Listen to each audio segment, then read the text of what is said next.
Hey, how you doing? Rich Finelli here with another message about God and country. If you recall, in my first message I talked about the two worldviews. One that says we are created in the image and the likeness of God. Another that says we are simply random matter shaped by chance. I'd like you to keep that in mind because towards the end of this message I am going to be referring to that again.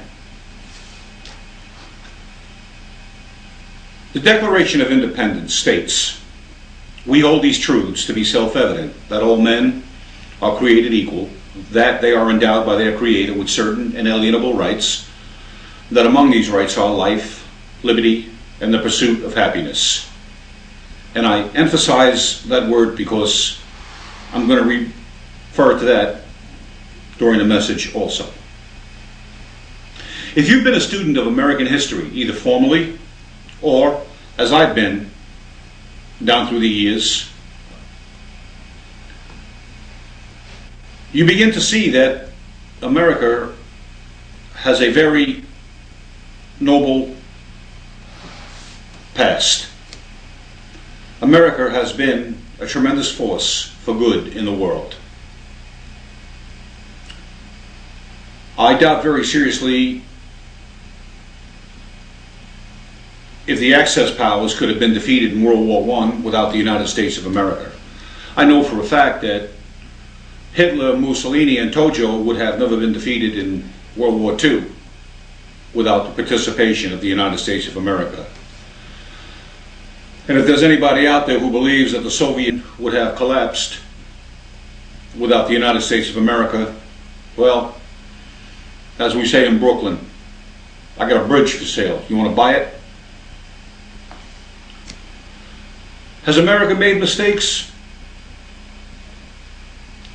in foreign affairs? Yes, we have. Does it wipe out all the good that we have done? Absolutely not. We have liberated millions, if not billions of people from the clutches of tyranny.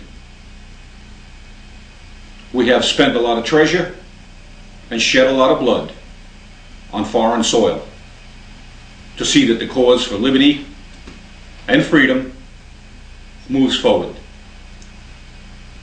And as former Secretary of State Colin Powell so eloquently stated, the only thing we've ever asked for is enough real estate to bury those who couldn't return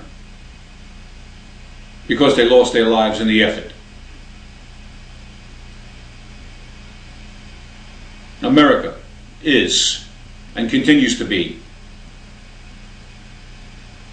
a force for good in the world. But for the past 25, 30, 35 years, the true history of America has been eradicated from our children's textbooks in our public schools. In many cases, it's been rewritten to fit a worldview that does not reflect what America is all about.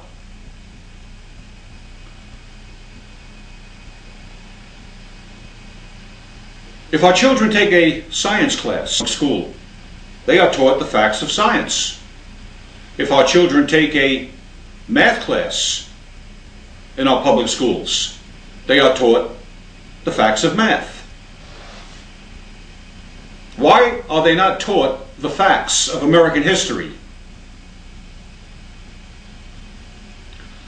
The intelligentsia of this world, the very wealthy, powerful people with international connections who have been trying for many decades to comfortably merge the United States of America into a universal one world or new world order with a singular economic system, a singular political system, and yes, a singular religious system.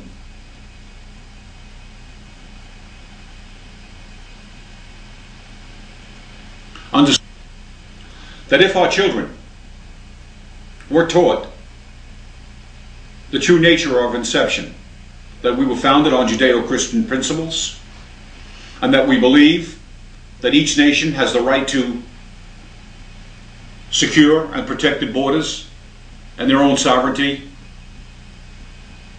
their agenda would suffer.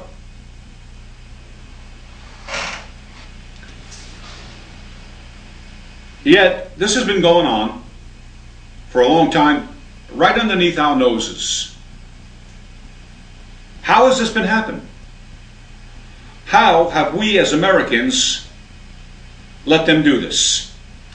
Well, the greatest American generals, from George Washington to David Petraeus, understood two simple concepts about battle, about war. First concept: if you can keep your enemy occupied on something other than the real task at hand, your chances for victory are greatly enhanced. Secondly, if you can keep your enemy divided, your chances for victory are also greatly increased. That's what has been going on in America. They've been keeping us divided and keeping us occupied. In World War II, Eisenhower used that tactic, making the Germans think that the big push, the big attack was going to come from Calais.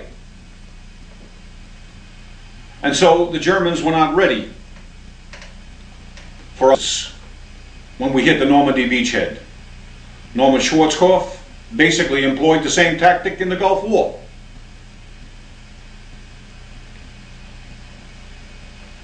We had our Marines on ships off the coast of Kuwait, making the Iraqis think that's where the attack was going to come from, when in fact it came from someplace else. And they were completely surprised. Yeah, Rich, that's all well and good, but how does that apply to them keeping Americans occupied? Well, they've been keeping us occupied basically with entertainment, in the cinema, and on TV. While Hollywood often is engaged in creating movies that routinely bash America,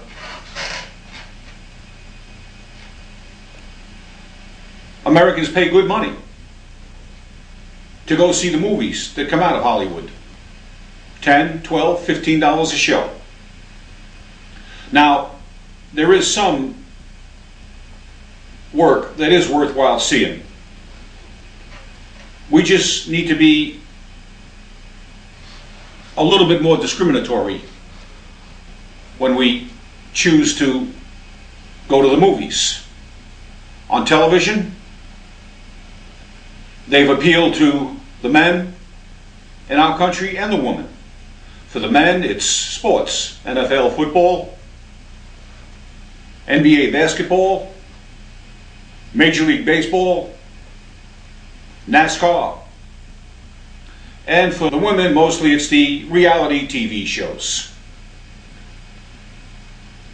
The Bachelor, The Bachelorette, Dancing with the Stars, American Idol. Now, don't misunderstand me. We all need a release from the day-to-day stressful world that we're engaged in. But we need to keep in mind that what we're viewing has almost no educational value whatsoever when it comes to the security and the future of the United States of America and where we're headed.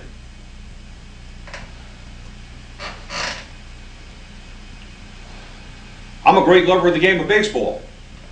Been involved with the sport since I was 5 years old. It's going on 60 years. I will continue to be at some level, in some capacity, until I move on to eternity. But I understand, it's just a game. And it has nothing to do with the direction that the United States of America is going in. It has nothing to do with the future of my children and my grandchildren. I never lose sight of that.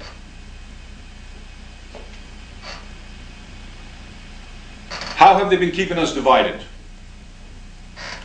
Well, we're constantly bombarded in the media that we're no longer just Americans. We're African Americans.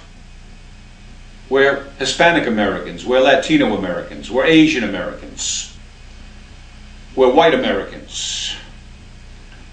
We're senior citizen Americans. We're college student Americans. We're rich Americans, middle class Americans, poor Americans. Enough division for you?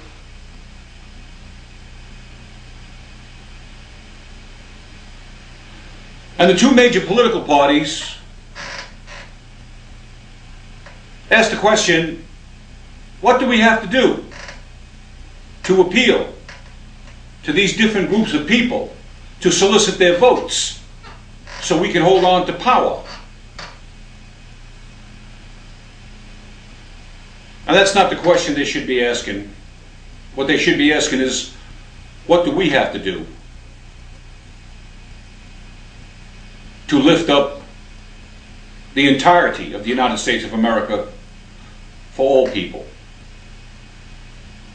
And they use a real slick word to wrap all of this up. A word that, quite frankly, I never heard of until about 10 years ago. Now, that does not mean that it did not exist. I might have just been ignorant, as I am about a lot of things in life that don't fancy my interest. And that word is demographics. What are the demographics of the state? What are the demographics of the country? Whatever happened to the great melting pot? Whatever happened to the notion that we leave our country of origin, come to America, and assimilate into one culture for the good of the United States of America? And remember, this line has been told that we are a multicultural society. We're not a multicultural society. We're a multiracial society. We're a multi-religious society. We have one culture.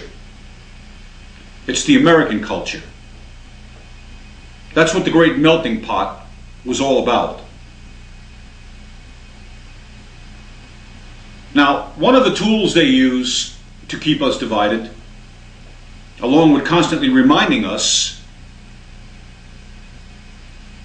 that we're different Americans, is affirmative action.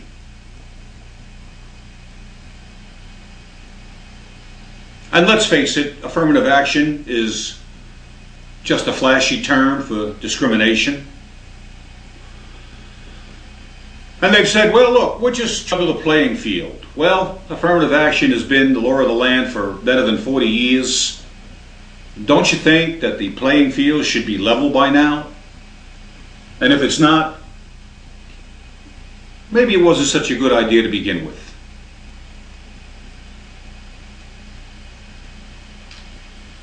But in order to be affirmative towards one kind of people,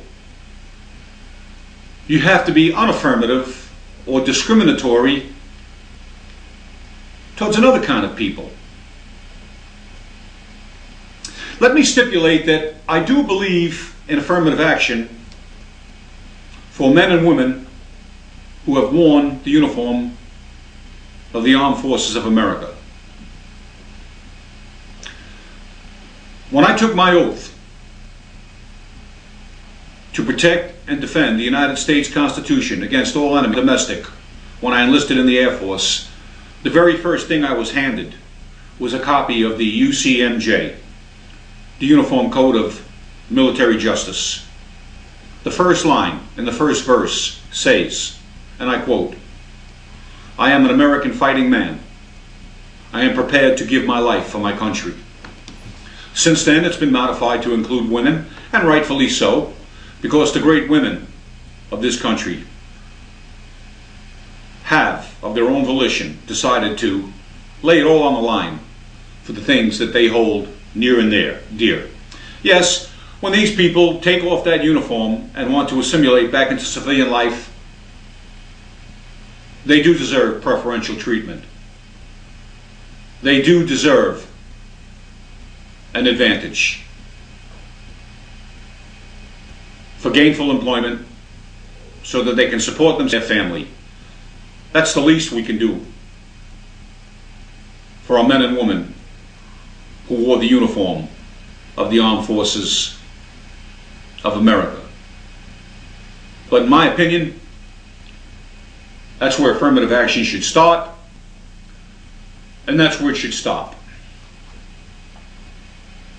Dr. King was very clear in his I Have a Dream speech at the Lincoln Memorial more than 40 years ago. He envisioned a time when people would be measured on the content of their character and not on the color of their skin. What happened to that idea? Is it not valid today as it was 40 years ago? Did it go out the window along with the great melting pot theory? What happened to that idea? If Dr. King was still with us today and he gave that same speech, he would give it exactly the same way, with equal passion and equal vigor. And speaking about Dr. Martin Luther King, let me say something else.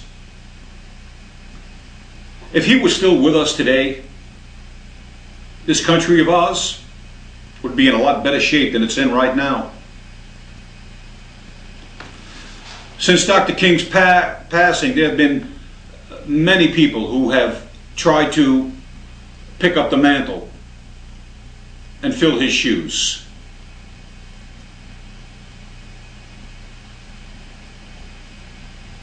They have not been successful at it.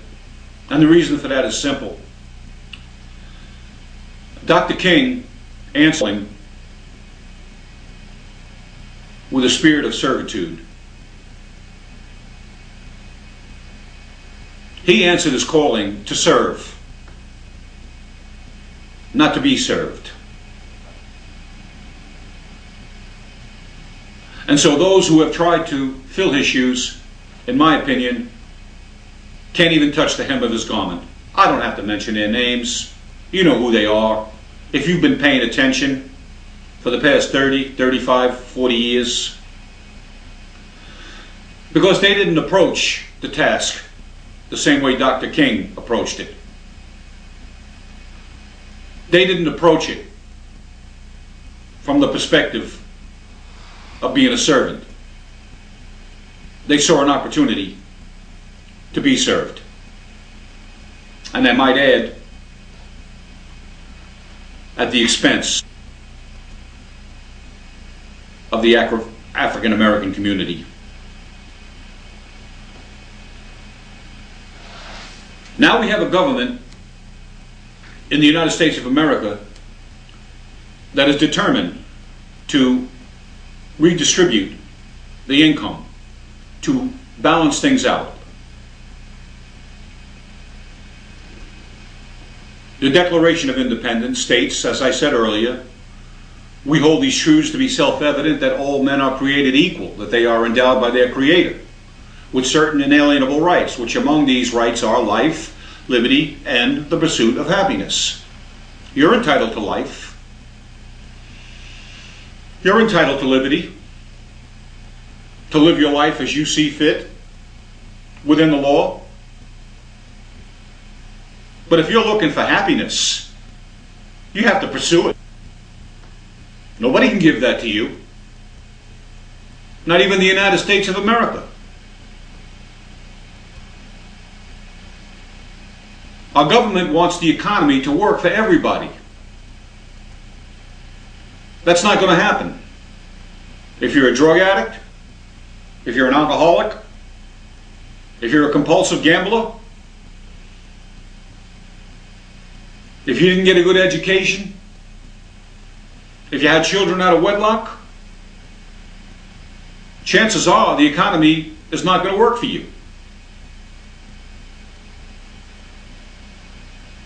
And in my opinion, it's not the government's job to take from the efficient, productive element of society and give it to the inefficient, unproductive element of society. Now, ultimately, who is the inefficient, unproductive element of society? Well, it's our government.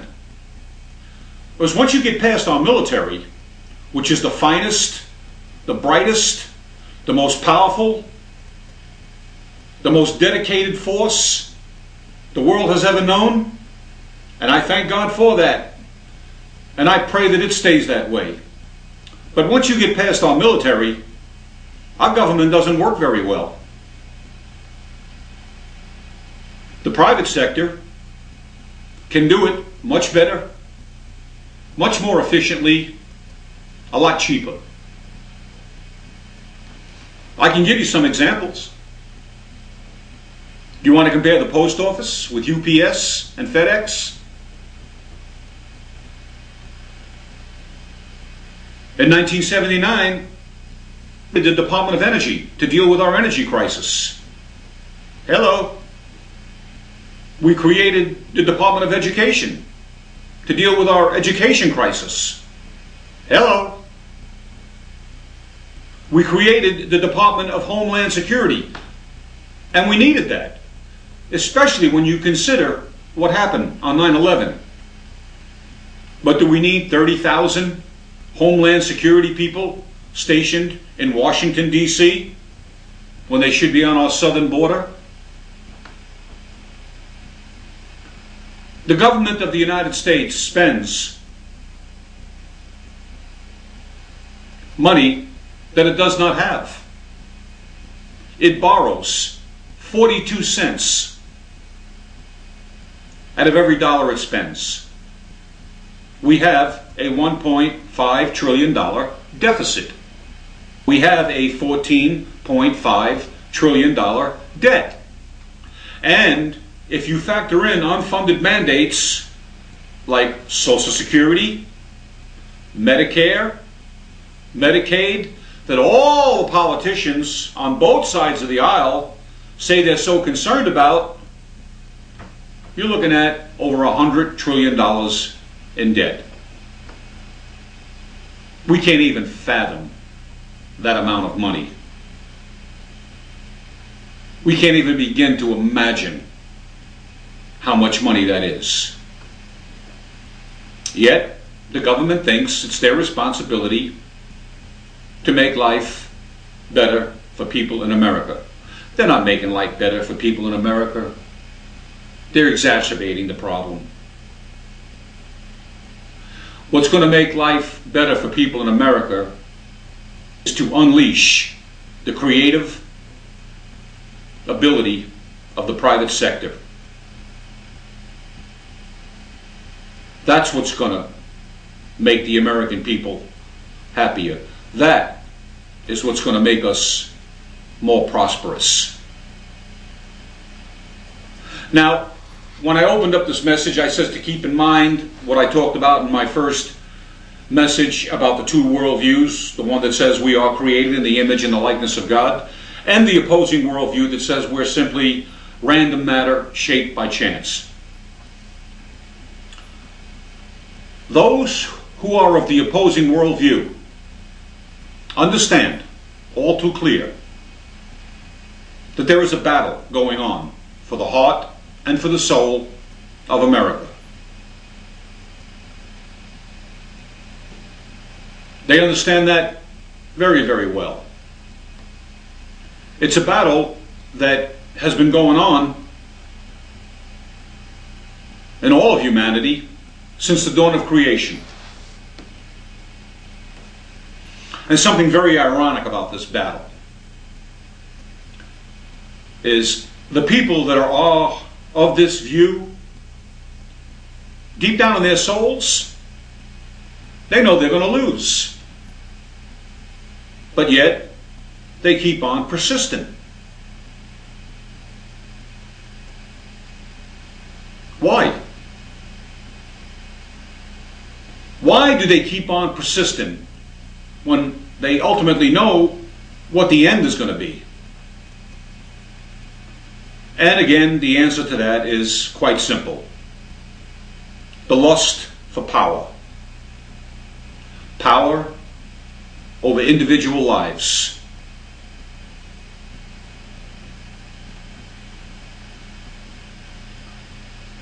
Our Constitution starts out with these words: we, the people. Not we, the government. Not we, the kings.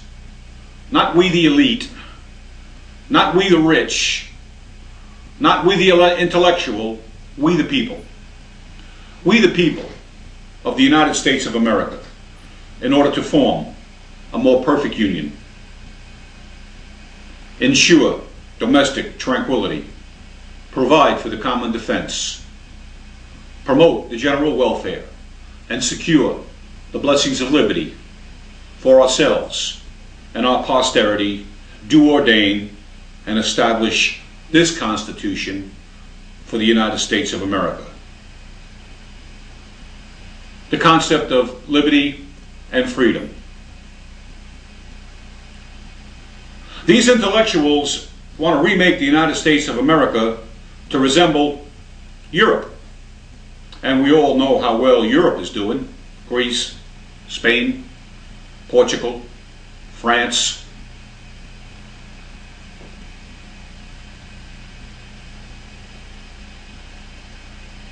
Europe was built on a model that says power comes from Almighty God, goes directly to the leaders, whoever they may be, kings, queens, whatever. And then they divvy up that power to the individuals as they deem proper. The concept of America is something quite different. And that is that power comes from Almighty God and is given to each individual. And then those individuals lend the authority that they have and the power that they have to a government for a period of time until there's a review, and they're called elections. That's the American model.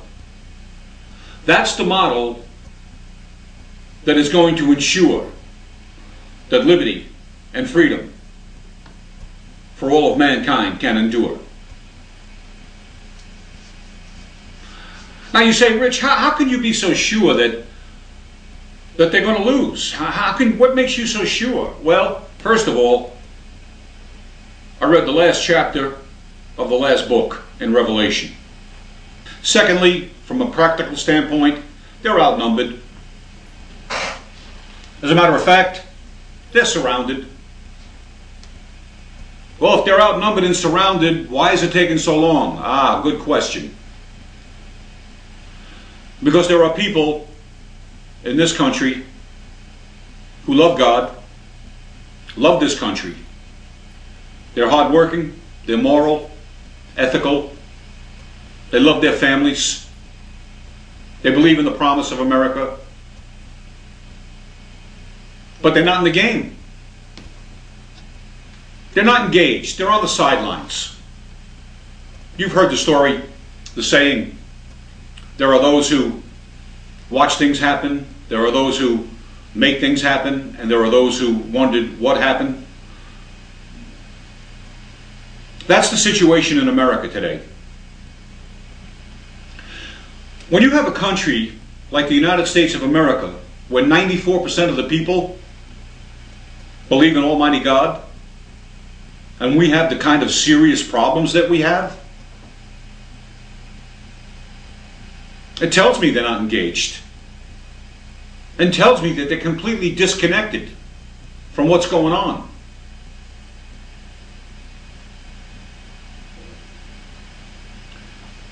And I can speak to that from a personal standpoint, because there have been members in my family that have often asked me, Rich, why are you so passionate? Why are you so excited about this? Why don't you just continue to enjoy life and take things as they come and have faith in God, and have faith in America, and have faith that His will be done, and have faith in the goodness of the people? And my answer to them is always the same.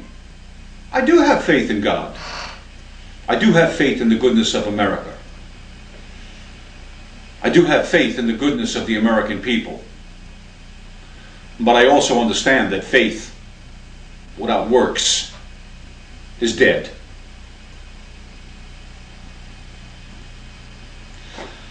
And so, as was the first video, I offered you a challenge. I'd like to offer you another challenge. Get off the sidelines and get busy. Find out what your individual gift and talent is.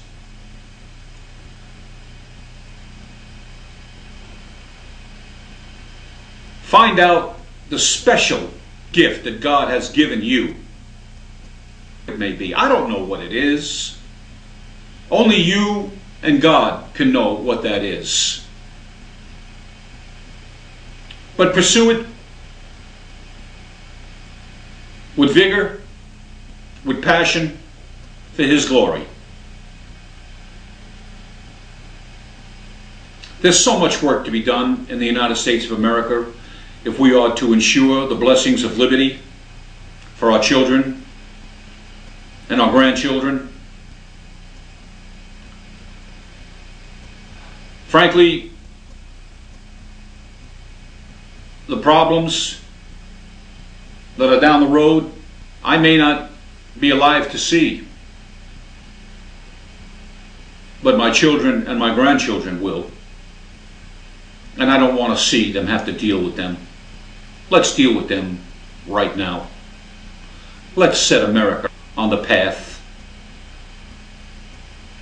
that she needs to be on, so that she can become everything that God intended her to be. So, again I say, if this message has been a blessing to you, if you agreed with much of what I said, pass it on to your family, pass it on to your friends, and get involved. Become active. Now, if you disagree with what I said, that's okay too. And the reason why it's okay is because this is the United States of America. This is not Venezuela. This is not Cuba. This is not Iran. This is not China. This is not North Korea. This is the United States of America.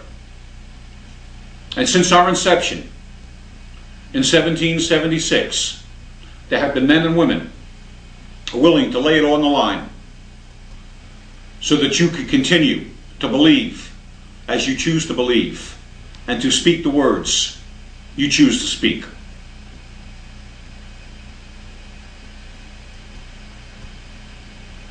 But I do have a question for you, if you'll permit me. And this is what perplexes me more than anything else. When the dust finally settles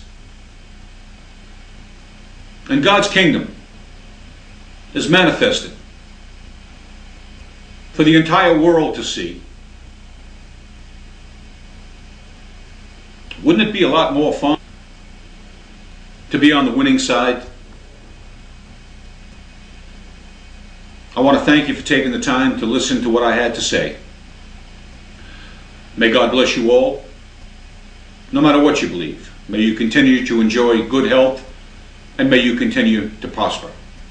And may always God bless the United States of America. Thank you.